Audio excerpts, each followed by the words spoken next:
right, good afternoon, church family and friends. First of all, I just want to take this time to reach out to you today, and I just want you to know that we have a lot of people that are making these things possible. We have a great media team here at First Baptist Church of Ochelata. Just very grateful for them.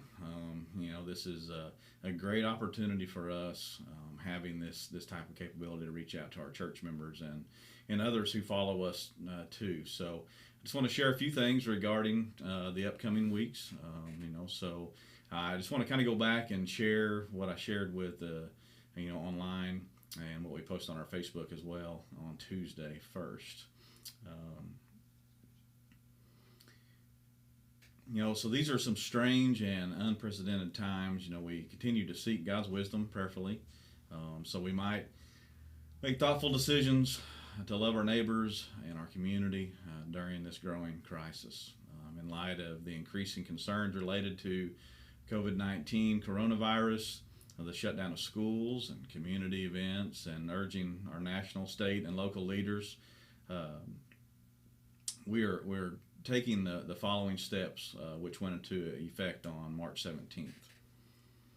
So effective a couple days ago, our services will all go online. No in-person meetings will take place on our campus. This includes worship services, classes, activities, events, practices, meetings, etc. For this coming Sunday, March 22nd, and the following Sunday, March 29th, we're going to broadcast our worship services on these Sundays using Facebook and YouTube. Some are familiar with those, but I know everybody's not. Currently working with a few people to broadcast some of our Bible studies online as well. We'll have a little bit more information to follow on that. Our church phone lines will be available, and we'll be checking messages 3 times daily, but no one will be at the facilities to manage the office at this time. So we just want to encourage you for any persons who want to contact our ministers and staff, do it by phone, email, text, or whichever way that you can, and then until we resume normal activity. We'll continue to evaluate the situation and our response on a week-by-week basis and provide reliable health updates and church information on our Facebook page and our website at FBCOchelata.com. And we also ask that you check in on each other by phone, especially our loyal senior saints that have been the glue for us for so many years. Many of them do not have access to the internet, and they can lose contact in a time like this while we will be using social media.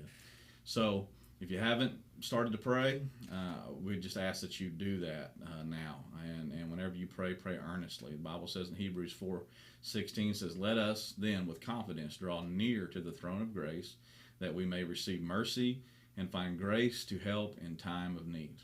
So as a church family, this year, that I've been talking about being visible and being committed to being visible in the life of our faith family and our community. We must make adjustments to our mission during this time of crisis in our country. These adjustments have been made in light of new information released by the CDC in order to keep our church and our community safe. While we have been advised to adhere to social distancing, which is probably going to be the new phrase from now on, it does not mean that we should be relationally distant. I'm thankful that we can stay connected as a church through many different avenues and still maintain social distance from each other. For the next couple of weeks and potentially longer, our schedule will be as follows, but please understand this could change as well as we stay visible with our church family and community during this time. So the Sunday schedule is going to look like this. Sunday morning worship will be online on March 22nd, March 29th, and potentially April 5th. A lot of this is a very fluid situation, depends on what happens. So, we will live stream worship service each of these Sunday mornings starting at 10 a.m., and that will be a complete worship set along with a message from me. But again, 10 a.m. is a time that we have set aside. Maybe that's a bad time for you. Just understand that these services will still be available for you online to view when the service is completed as well. So just as a reminder, the following groups will not be meeting through April 6th at this facility here at First Baptist Church of Ochelata. All Wednesday evening activities. We are suspending those here at the facility. We're potentially planning a live stream. I know Eric, I jumped on last night. He's using Instagram to stream a message out to the youth, and that's a great avenue to do that. And we may do something for adults as well. We're looking at that. Worship team practice here at the church Tuesday nights. We just have that larger group potentially than 10, so we really need to be careful with that. Sunday school, although we can't meet together, we could potentially meet virtually. We do have capabilities to do that. Sunday evening classes, if you want to do the same, meet more on a virtual aspect. But just remember, we're canceling those things, and those decisions did not come easy, but we're trying to be a good citizen to our community here. So, and then no one will be in the office during these next few weeks either. But again, I want to remind you, we're going to check messages 3 times a day for any urgent needs, and you can always send requests to fbcochelata@gmail.com. Some other great resources that are available. We have the Oklahoma Baptists have put some Sunday school material together for both adults and children. We have a few links for that. We're going to be posting this message that I have shared with you online sometime this afternoon, whether it be on our Facebook page or on our website as well. So these links will be there. You'll be able to use this. It'll be a great tool for parents to use for their kids anyway, whether we are having a crisis or not. With that resources available, we also have ministry opportunities available. We have a lot of senior adults that need cared for, that are told that they should stay home. Maybe they need groceries. Maybe they need something taken care of outdoors with animals. Maybe they just need help in general. We want to reach out to our senior adults and see what ways we can help them. So we ask that you join us on that. Prayer partners. We need to commit to praying for and potentially with those in need of prayer. We need to bathe this time that we have in prayer. So again, great ministry opportunity. Using your cell phone is a great ministry opportunity, or your home phone, to call people and check in on them. If you'd like to help volunteer with that, or you'd like to help but you don't know who to call, just send a message to our email, or send a message to the church by calling and leaving one, and we'll get your information. We'll get you connected with someone. As a church, our business is to reach out and to help people, and that takes financial capabilities to do that. So during this time, I just don't, these are topics that are tough for me, but unfortunately, we still need to give toward ministry. I'm not worried about my salary or anything like that, but we still have a lot of people that come to this church with need, and those needs are going to grow. So we want to encourage you to give. Unfortunately, we don't have a capability of giving online at this time, but we do have ways you can give. We might set up a time, if we have enough people that want to come up, to bring their financial gift to the church and drop that off, but we'll have to set that time up at some other point. But we also have the ability to use the mail service. You can just mail it to FBC Ochelata at 290 North Ochelata Street, Ochelata, Oklahoma 74051.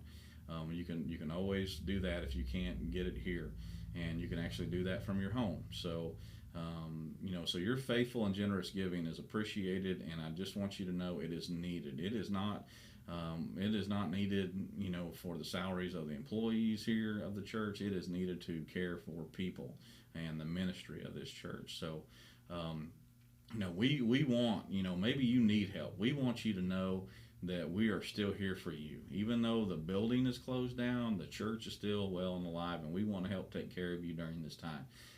If you need assistance, we really need you to contact the church office, and we need you to send us an email or somehow to be able to do that. So some people want to ask again, how can they help? Volunteer for these ministry opportunities that I shared with you moments ago. If you are confused on what to do, I'm telling you, you can pray, and you can pray, and you can pray some more. I'm putting out a 7-day prayer guide that was given to us by Lifeway as a free resource. It'll be posted later. There'll be a way for you to get to that. So you can look at it online, or you can print it, or whatever you need to do. Where are we getting our information from? We're getting our information from the CDC, the World Health Organization, the Oklahoma State Department of Health.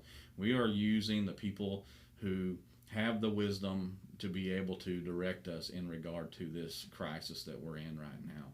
A lot of times people look at a situation like this and they think to themselves, well, man, people have just lost their faith. Now listen, by no means have people lost their faith in the Lord, but we can take this faith that we have and also use the wisdom that God has given us to trust the resources that He applies in our lives, and I'm thankful we can do that.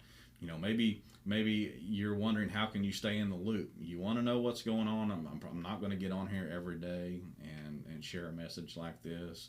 It's not something I normally do, so I'm not going to do that. But you can check out our website. You can check out our Facebook page, and you can always call the church office if needed. So all of that being said, a lot of details there. I want to share just something, a word of encouragement with you today. I know the decision to close the doors to the church building for a few weeks brings a lot of mixed emotions for everyone, and especially including myself.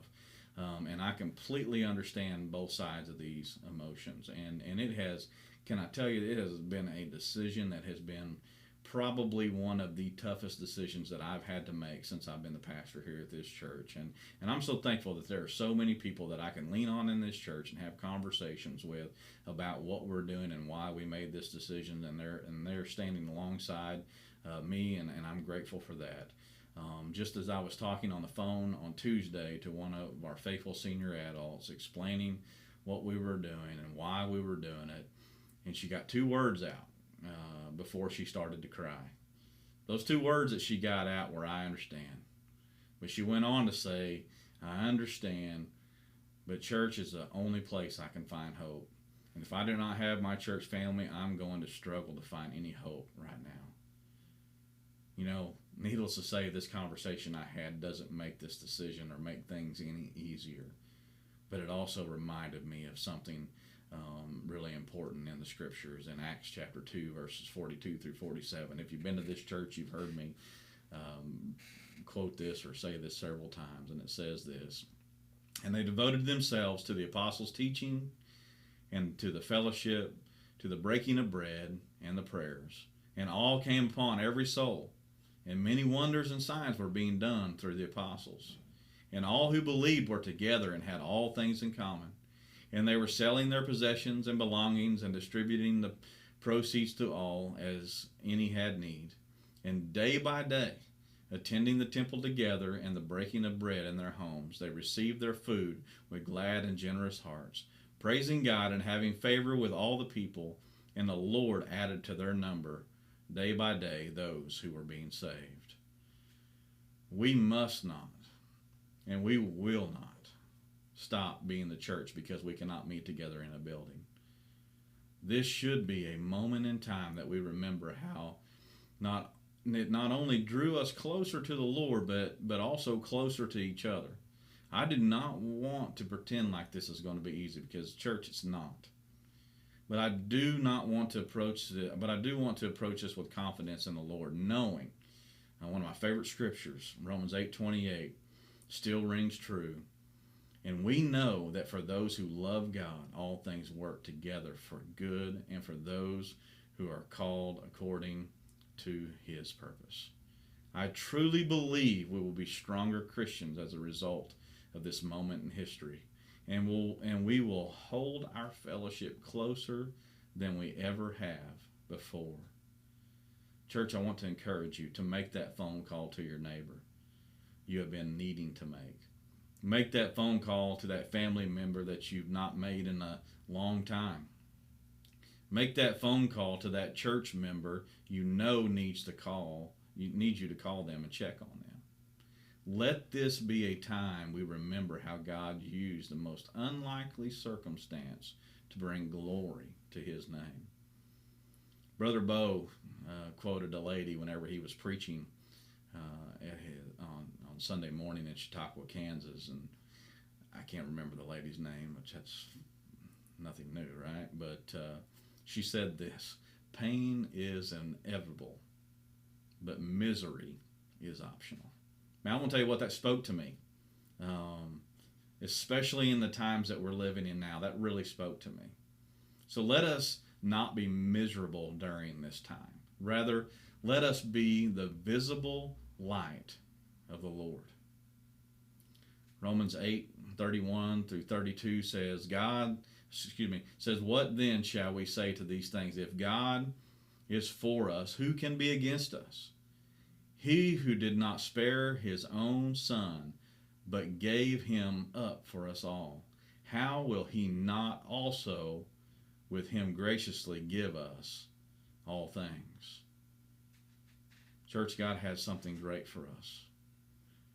God has something great for us to be a part of in this opportunity that we have, and I'm looking forward to it. Church, I believe with all of my heart that we will be better as a result of going through this trying time, because we will be closer together. Church, I want you to know that I'm praying for you, and I look forward to meeting with you on Sunday morning at 10 a.m.